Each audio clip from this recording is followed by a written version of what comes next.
final solution in your hand. तो हमने जो अभी प्लेलिस्ट चालू की है fundamentals of electrical and electronics engineering की, तो इसमें अभी तक हमने सिलेबस डिस्कस किया है और हमने फर्स्ट चैप्टर है वो शुरुआत कर दी है उसकी। तो फर्स्ट चैप्टर में हमने मैग्नेटिज्म के रिलेटेड जो बेसिक टर्म्स है इम्पॉर्टेंट है उसके बारे में हमने डिस्कस किया है, वो सारे हमने ख़त्म कर दिए हैं। और लास्ट के वीडियो में हमने जो टू मैग्नेटिज्म के इम्पोर्टेंट रूल्स है वो भी हमने डिस्कस किया है। सोलेनॉइड क्या होता है ये भी हमने देखा है।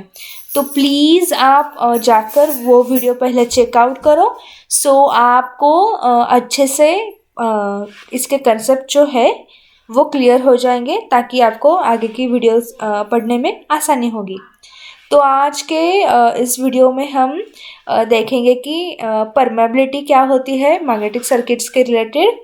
तो परमेबिलिटी होती है the flow of flux produced by a magnet not only depends on the magnetic field strength, but it is also related to the medium in which magnet is placed.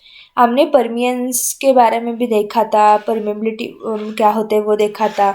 तो परमेबिलिटी होती है मतलब flow of flux produced by magnet. ये जो होती है वो सिर्फ मैग्नेट की मैग्नेटिक फील्ड स्ट्रेंथ क्या है, मैग्नेट कौन से टाइप का है, इसके ऊपर सिर्फ डिपेंड नहीं होती, तो किस मीडियम में ये रखा गया है उसके ऊपर भी ये डिपेंडेंट होती है। तो परमेबिलिटी उसे कहते हैं the force exerted by one magnetic pole on another depend on the medium in which magnets are placed. एक मैग्नेट जो फोर्स एक्सर्ट किया है दूसरे मैग्नेट के ऊपर, ये डिपेंड होता है कि वो कौन से मीडियम में प्लेस किया गया है। ठीक है, तो ये एक्सपेरिमेंट परफॉर्म करने के लिए डिफरेंट किए जाते हैं। सो की पॉइंट्स इसमें आपको क्या ध्यान में रखना है कि परमेबिलिटी की डेफिनेशन क्या होती है। Permeability is defined as the ability or ease with which the magnetic material forces magnetic flux through a given medium. जो गिवन मीडियम है उसमें कितने ईज और एबिलिटी के साथ मैग्नेट्स है वो मैग्नेटिक फोर्सेस वो एग्जर्ट्स करते हैं। ठीक है, तो आपको ये ध्यान में रखनी है। Now there are two permeabilities, that absolute permeability and relative permeability. Absolute permeability is defined by mu letter. तो वो क्या होती है वो देखते हैं। The magnetic field strength that is H, ये इसके बारे में हमने पहले ही डिस्कस किया है ये क्या होता है। तो पहले आप जाकर वो वीडियोस देखेंगे तो आपको आसानी होगी ये कंसेप्ट अच्छे से समझने के लिए। Magnetic field strength decides the magnetic flux density to produced by the magnet around it and it is given in the given medium. The ratio of magnetic flux density, that is B, in a particular medium other than vacuum or air to the magnetic field strength H producing the flux density is called as absolute permeability of the medium. तो ये क्या है, एक ratio है that is magnetic flux density B in a particular medium, एक specific medium में, to the magnetic field strength that is H. So it is mathematically कैसे ये रिप्रेजेंट किया जाता है, mu is equal to B divide by H. ठीक है, तो और B is equal to mu into H, ये भी फॉर्मूला कभी कभार यूज़ किया जाता है। तो ये फॉर्मूला आपको न्यूमेरिकल्स के पॉइंट ऑफ व्यू से इम्पॉर्टेंट है, आपको इस ध्यान में रखना है। Permeability is measured in units henries per meter denoted by H into M. ये क्या है, हेनरीज पर मीटर इस यूनिट में मेजर की जाती है। अब परमेबिलिटी ऑफ फ्री स्पेस और vacuum that is mu naught, ये हम देखते ही क्या होता है। If the magnet is placed in free space और वैक्यूम और air, then the ratio of flux density B and the magnetic field strength H is called permeability of free space और vacuum और air. तो ये क्या है, तो magnet है जो हम फ्री स्पेस में या वैक्यूम और एयर में हमने रखा है, तो flux density B to magnetic field strength, that is B by H ratio, is called as permeability of free space or vacuum or air. It is denoted by mu naught and measured in Henry H per metre.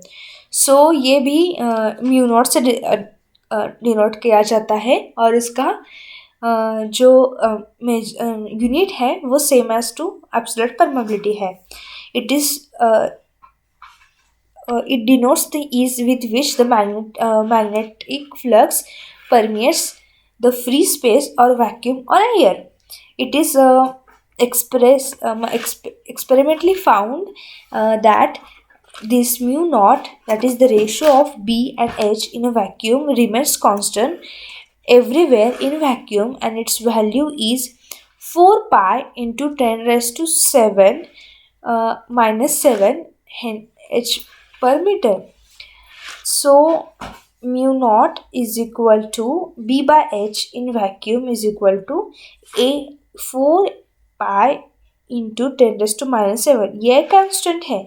जब mu naught आपको vacuum के बारे में दिया होगा तब आपको ये जो 4 पाई इंटू 10 रेज़ टू -7 है एक कांस्टेंट है, इसकी वैल्यू आपको पता होनी चाहिए. तो आपको डायरेक्टली ये वैल्यू इस न्यूमेरिकल के टाइम फॉर्मूले में पुट करना होता है. तो की पॉइंट इसमें आपको क्या रखना है ध्यान में, for magnetic material the absolute permeability mu is not constant.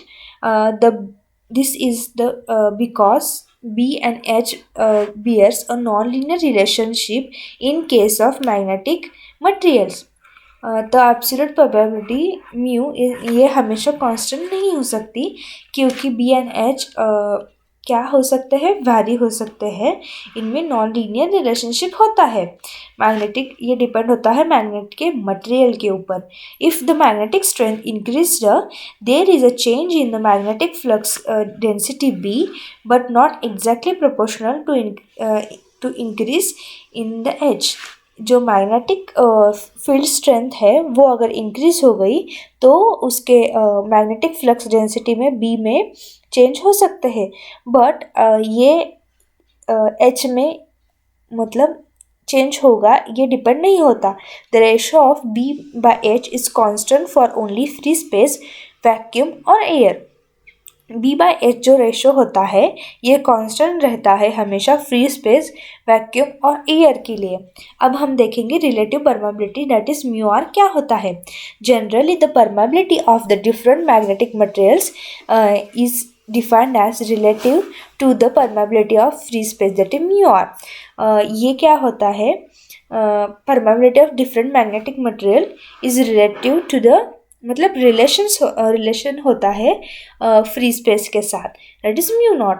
The relative permeability is defined as the ratio of flux density produced in a medium other than the free space to the flux density produced in a free space. ये एक ratio होता है flux density का produced in a medium. कौन सा भी medium हो सकता है apart from this free space to the flux density produced in free space under the influence of the same same magnetic field strength under the identical condition.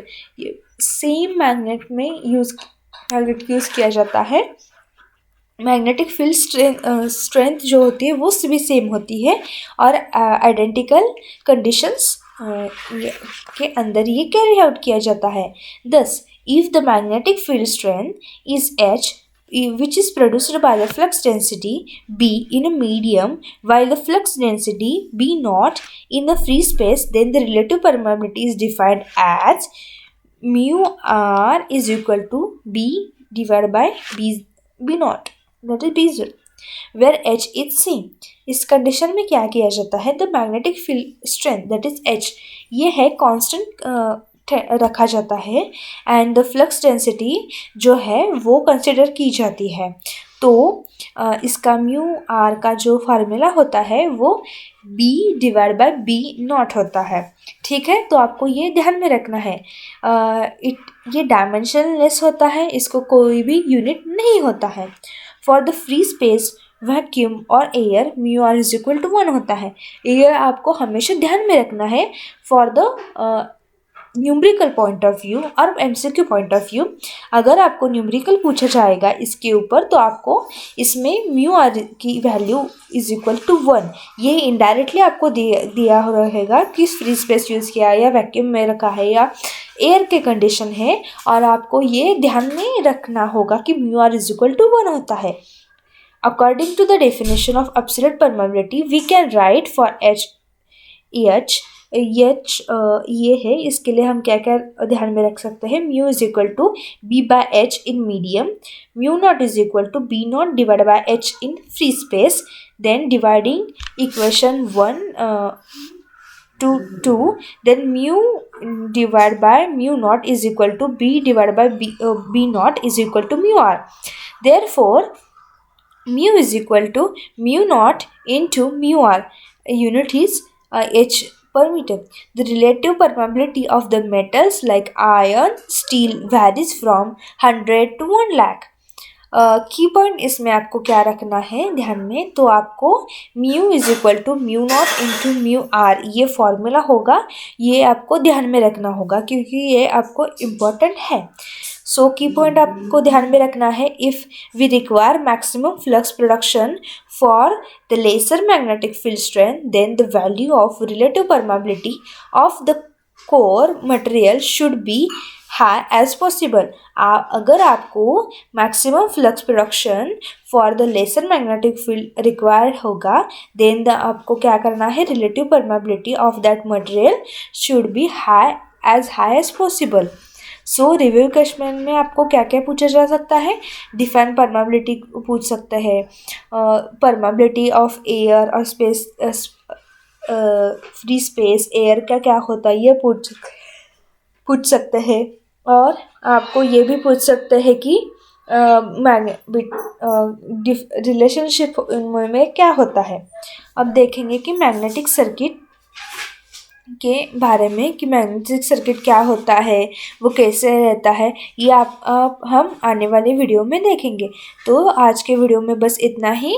सो हमने आज क्या क्या पढ़ा है कि परमेबिलिटी क्या होती है, उसके जो टाइप्स है, एब्सोल्यूट परमेबिलिटी, रिलेटिव परमेबिलिटी, इसके बारे में हम पढ़ा है, और इसके जो फार्मूलाज हैं वो भी हमने आज के वीडियो में देखे हैं।